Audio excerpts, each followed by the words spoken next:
Voici votre survol rapide du fameux protocole médical 3, qui dicte les gestes d'urgence vitaux lors d'un arrêt cardio-respiratoire chez l'adulte.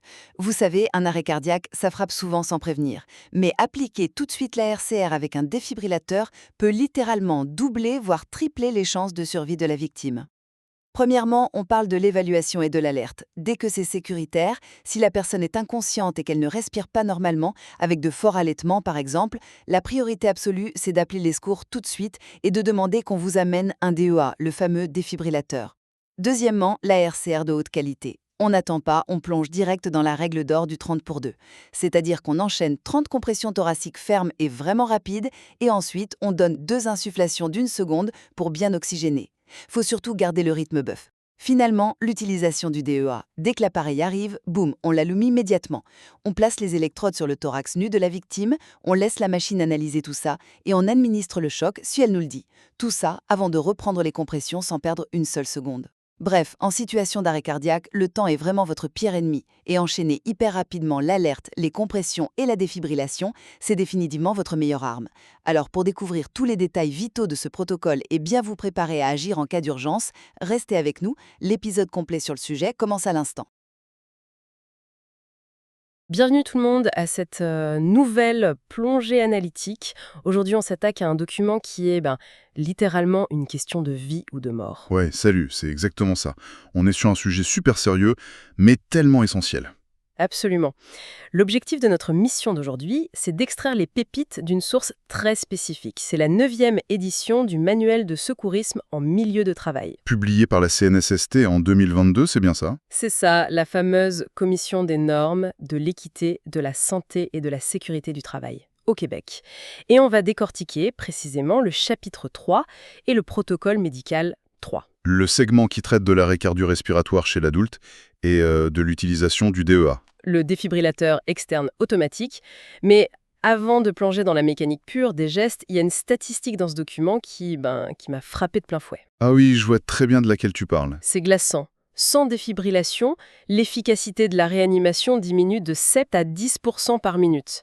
Et sans aucune intervention, Le taux de survie s'effondre. complètement. Seulement 2 à 5% des personnes survivent au-delà de 12 minutes. 12 minutes, en fait, c'est le temps de lancer une machine à café ou de scroller sur un téléphone. C'est rien du tout 12 minutes. Ça remet les choses en perspective de façon assez brutale. C'est la frontière absolue entre la vie et la mort. Et l'enjeu de notre analyse aujourd'hui, c'est pas de créer une surcharge d'informations avec du jargon médical impénétrable. Pas du tout. L'idée, c'est de comprendre la logique derrière des gestes très précis. Des gestes qui peuvent tout changer. Exactement. Parce que s'ils sont exécutés dans le bon ordre, la documentation montre qu'on peut doubler, voire tripler les chances de survie d'une personne en arrêt cardiaque. C'est ce que le manuel appelle le premier maillon de la chaîne de survie, non? Tout à fait. Le collègue de bureau ou n'importe qui sur les lieux devient ce maillon critique avant l'arrivée des urgences. D'accord. Alors commençons par la base. Le document définit cet arrêt cardiaque de manière très pragmatique. C'est le moment où le cœur s'arrête de battre, ou alors... Ou alors il présente un rythme tellement chaotique qu'il ne peut plus faire circuler le sang. Voilà. Et le texte rappelle que les causes peuvent être cardiaques, comme un infarctus, la fameuse crise cardiaque. Ouais. Mais il y a aussi les causes non cardiaques. Une noyade, une électrisation, une hypothermie sévère. C'est ça. C'est pas toujours le cliché de la personne qui se tient la poitrine. Exactement. Et du coup, mettons-nous en situation, disons qu'on est dans la salle d'oppose au bureau et qu'un collègue s'effondre. Comment on fait concrètement la différence entre un simple évanouissement et un vrai arrêt cardio-respiratoire? C'est la première étape cruciale. L'évaluation repose sur des trucs immédiats sans aucun équipement. Le manuel insiste d'abord sur l'inconscience totale. Donc, aucune réaction. Aucune. Pas de réaction à la voix si tu l'interpelles fort, pas de réaction à la douleur. Ensuite, la peau change souvent de couleur. Elle devient grisâtre ou bleuâtre, c'est ça? Ouais, surtout autour des lèvres. C'est le signe direct du manque soudain d'oxygène. Mais ce qui est fascinant dans le document, c'est cet avertissement majeur sur un phénomène super trompeur. Ah, la fameuse respiration agonale. Ouais. J'ai vu ce terme dans mes notes. C'est quoi au juste et pourquoi c'est un piège pour quelqu'un qui veut aider? C'est un piège redoutable parce que visuellement et auditivement, ça ressemble à une respiration. Mais ce n'est pas une. Ça ressemble à quoi concrètement? À des allaitements sporadiques, un peu comme un poisson hors de l'eau. Ça peut être un reniflement bruyant, un gros ronflement ou un gémissement espacé. Et donc, le danger, c'est qu'un témoin pourrait se dire « c'est bon, la personne respire ». C'est exactement ça le danger. C'est un soulagement trompeur. Cette respiration agonale n'apporte pas d'oxygène aux poumons. C'est juste un réflexe neuromusculaire, un spasme du cerveau primitif qui manque d'aile. Donc médicalement, c'est un arrêt cardiaque. Indéniablement. Le manuel encourage vraiment à garder un esprit critique. Faut surtout pas confondre ces spasmes inefficaces avec une respiration normale. S'il n'y a pas de respiration ou si c'est agonal, le diagnostic est posé. Ok, décortiquons ça. Une fois ce constat terrifiant établi, c'est l'action. On s'assure que les lieux sont sécuritaires, on couche la victime sur une surface ferme. Pas un canapé, mais le sol. Le sol, oui. C'est impératif pour la suite. Et on fait appeler le 911 tout en demandant un DEA. C'est la rampe de lancement du protocole. Mais une fois que c'est fait, il y a un truc qui m'a marqué. Ah, le renversement de l'évaluation ABC? Oui, j'ai toujours en tête les vieilles séries médicales à la télé où on parle de l'ABC, Airway, Breathing, Circulation. Les fameuses séries. Oui, c'était la norme mondiale pendant très longtemps. Ouvrir le voie respiratoire, vérifier le souffle, puis la circulation. Mais le manuel dit que pour un arrêt cardio-respiratoire chez l'adulte, c'est terminé. On passe au CAB, le C pour circulation en priorité absolue. Pourquoi on ignore la respiration pour se ruer sur les compressions? C'est une question de physiologie. Chez l'adulte qui s'effondre soudainement, le sang dans son corps contient encore une bonne réserve d'oxygène. Ah, le sang n'est pas vide d'oxygène à la seconde où le cœur s'arrête. Exactement. Le problème critique, c'est que ce sang oxygéné est figé. Il circule plus vers le cerveau et les organes vitaux. Donc le massage cardiaque devient l'urgence absolue pour faire bouger cette réserve. C'est fascinant. Et le manuel appelle ça une réanimation cardio-respiratoire, une RCR de haute qualité, avec des critères hyper stricts. Très strict, oui. La mécanique doit être précise. Le rythme d'abord, entre 100 et 120 compressions par minute. C'est extrêmement rapide, 120 par minute, presque 2 par seconde. C'est pour ça qu'on donne souvent le truc de suivre mentalement la chanson Staying Alive des Bee Gees pour garder le tempo. Staying Alive, c'est tellement à propos en plus. Et la profondeur. Le texte parle d'au moins 5 cm, jusqu'à 6 cm. Ça demande une force physique considérable. Énorme. On utilise vraiment le poids de son propre corps, les bras tendus. Mais il y a un autre aspect biomécanique vital entre chaque compression, le relâchement. Le manuel insiste lourdement là-dessus, oui. Faut surtout pas s'appuyer sur la poitrine entre deux poussées. Pourquoi c'est si grave si on laisse un peu son poids? Imagine une grosse éponge pleine d'eau dans un seau. Ok, j'ai l'image. Quand tu presses l'éponge fermement, l'eau sort. Ça, c'est ta compression, qui force le sang hors du cœur. Mais si tu gardes ta main un peu serrée sur l'éponge en relâchant, qu'est-ce qui se passe? Elle reprend pas sa forme, donc elle se remplit pas d'eau à nouveau. Exactement. Le cœur, c'est pareil. Il a physiquement besoin que la cage thoracique remonte complètement pour créer en appel d'air une pression négative. C'est ça qui fait entrer le sang de nouveau dans le cœur. Si on s'appuie dessus par fatigue, la pompe se remplit pas et la prochaine compression sert à rien. Absolument rien. L'analogie de l'éponge, c'est parfait pour visualiser ça. En fait, on transforme l'extérieur du corps en une pompe mécanique manuelle. C'est exactement ça. Et le manuel donne un ratio strict, 30 compressions pour 2 insufflations. Les fameuses respirations artificielles, 1 seconde chacune, juste pour voir le thorax se soulever. D'ailleurs, en parlant des insufflations, il y a un détail qui m'a fait tiquer dans les sources. Que se passe-t-il si la personne porte des prothèses dentaires complètes? Ah oui, la plupart des gens voudraient les enlever tout de suite pour éviter un étouffement. C'est clair, c'est mon premier instinct. Mais le protocole dit l'inverse. Si elles sont bien en place, on les laisse. Sauf si elles sont brisées, j'imagine. Ouais, si elles se promènent dans la bouche, on les retire. Mais si elles tiennent, elles ont un rôle structurel. Elles maintiennent la forme des joues et de la mâchoire. Pour le bouche à masque. C'est ça. Quand tu mets le masque de poche, les prothèses permettent de faire un joint étant. Sans elles, les joues s'affaissent et l'air s'échappe sur les côtés. C'est fou, c'est vraiment de l'ingénierie appliquée au corps humain. Il y a un autre danger avec ces insufflations, c'est l'hyperventilation. Un classique sous le coup de la panique. On pourrait croire que souffler super fort et longtemps, ça va saturer la personne d'oxygène. Pourquoi faut surtout pas faire ça? Parce que les voies respiratoires se divisent.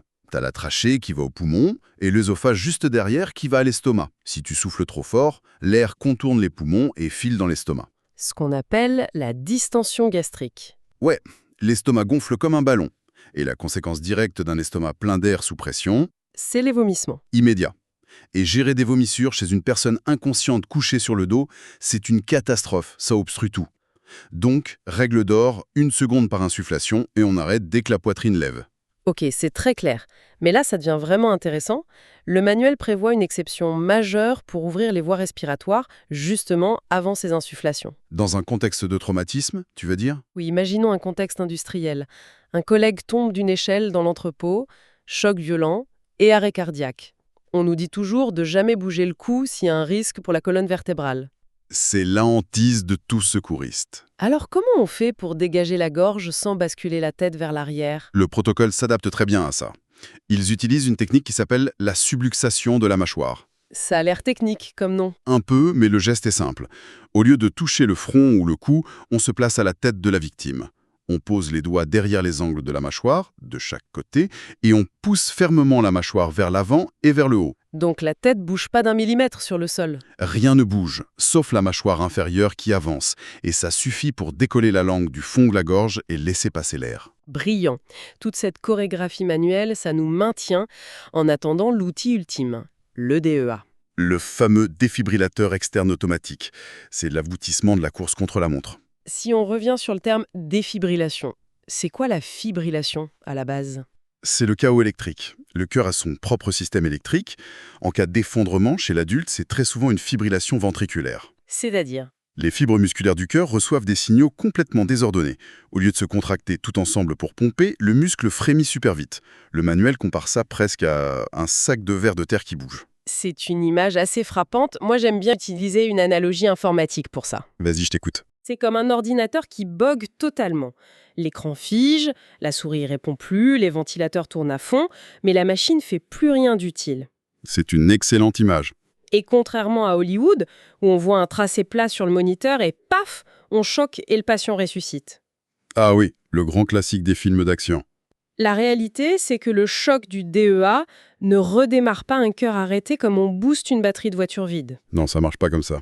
C'est plutôt un contrôle-alt d'élite. Ça arrête le chaos. Ça impose un silence complet pendant une fraction de seconde pour que le pacemaker naturel du cœur reprenne le contrôle. Exactement. Le choc réinitialise le système. Et l'application du DEA, selon la 9e édition, c'est pensé pour quelqu'un qui est en plein pic de stress. La machine parle et te dit quoi faire. Mais il faut quand même faire des actions physiques non négociables. Allumer l'appareil et placer les électrodes. Le placement est super important pour que le courant traverse le cœur en diagonale. Une sous l'aisselle gauche, sur les côtes, et l'autre en haut à droite du sternum, sous la clavicule. C'est ça. Et là, le manuel aborde la réalité crue du terrain. Le courant a besoin d'un contact direct avec la peau. Oui, s'il pleut ou si la personne transpire énormément, il faut essuyer le thorax. Avec la serviette qui est souvent dans la trousse du DEA. Et le pire scénario, un torse recouvert d'une pilosité très dense. Genre le vrai bûcheron. Ah, là, ça complique les choses. Le manuel précise qu'il faut raser les poils à l'endroit exact des électrodes. J'avoue que la première fois que j'ai vu un rasoir jetable dans une trousse d'urgence, ça m'a fait bizarre. Hein. Ça surprend toujours, mais c'est hyper logique. Si tu rases pas, l'électrode colle au poil, pas à la peau. Et donc? L'arc électrique se fait à la surface. Ça brûle les poils et le courant n'atteint jamais le cœur. Le choc sert à rien. C'est fou que ce petit bout de plastique puisse faire échouer toute l'intervention. Une fois les électrodes en place, la machine analyse le rythme, et si elle recommande le choc, on appuie sur le bouton. Et c'est juste après ce choc qu'on trouve l'une des directives les plus vitales du manuel. Sur les interruptions d'RCP. Oui, minimiser les interruptions. C'est capital. Dès que le choc est donné, le réflexe humain naturel, c'est d'attendre. On fige, on regarde la victime en espérant qu'elle ouvre les yeux, on cherche un pouls. Et le manuel est intransigeant là-dessus. On ne cherche pas de pouls. On recommence les RCP instantanément. Aucune hésitation. Pas 5 secondes d'arrêt. Aucune. Les mains retournent sur le sternum et c'est reparti pour 30 compressions. La science montre que même si le choc a marché et remis l'électricité en ordre, le muscle du cœur est souvent trop épuisé pour pomper tout de suite. Il faut l'aider manuellement. Comme si tu poussais une voiture dont le moteur tout saute après avoir tourné la clé. C'est pour ça que la continuité est si importante.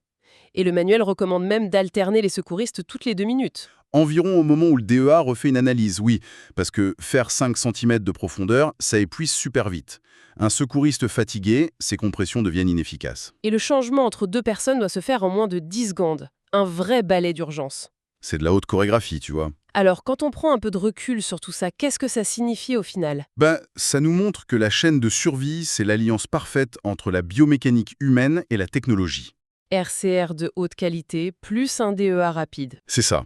le bon rythme, la bonne profondeur, le relâchement complet façon éponge.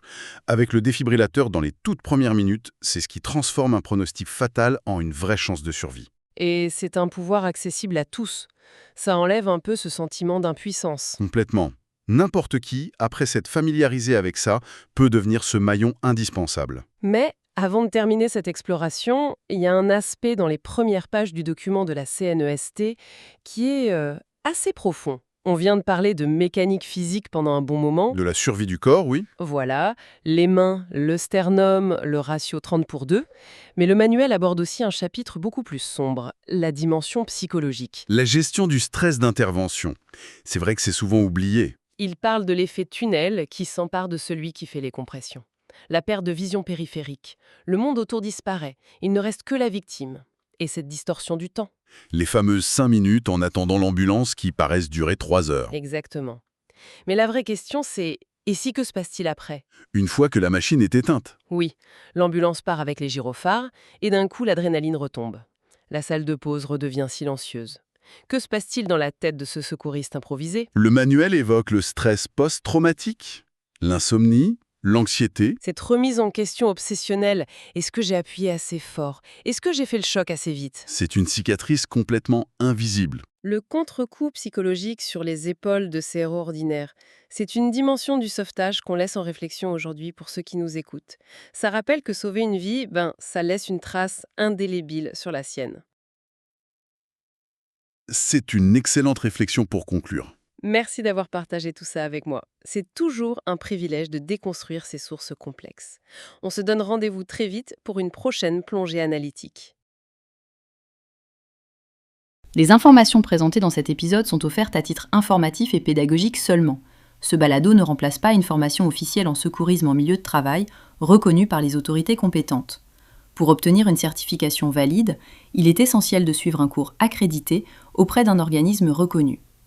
Le contenu de ces épisodes est élaboré avec soin, en s'appuyant sur les standards actuels du secourisme et produit avec l'aide d'outils d'intelligence artificielle. Malgré toute l'attention portée à l'exactitude des informations, certaines imprécisions peuvent survenir.